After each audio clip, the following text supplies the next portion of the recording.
Okay, guys, real quick, paint effects. How to paint foliage, flowers, bushes, trees on your ground or whatever you want to paint it on. You can really paint on any polygon surface.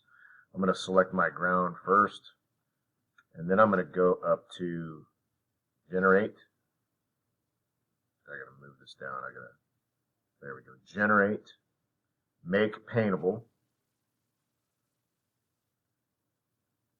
And then I'm going to go back into my sculpting shelf and over to that visor that we used for the 3D Fun Face. And I'm not going to paint those animals on there. I'm going to go to the Paint Effects folder, and you'll see all kinds of stuff in here. We got flowers, flower mesh, grasses, etc., etc., etc. So I'm going to start with some flowers.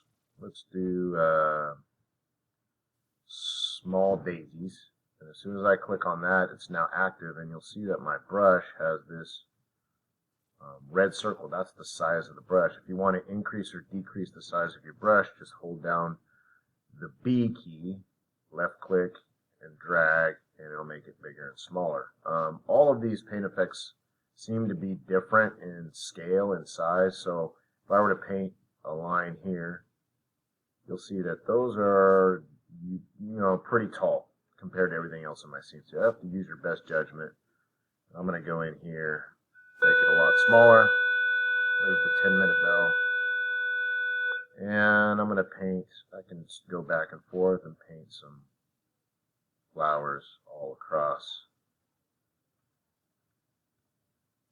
my yard. I can get my move tool in. You'll see that I have all these little flowers. Now, these are sort of create a weird item in your outliner. You're going to see it called a stroke. It's basically generated. These things are sort of procedurally generated, and they don't really look super realistic. I mean, if we zoom in, you can see all the polygons in here and all the weird stuff going on, but don't worry about it. Just do the best you can to sort of decorate your yard with whatever you want. There's all kinds of stuff in here. There's trees down here. Some of them look better than others. Don't go crazy with this. Usually students like to go crazy with grass.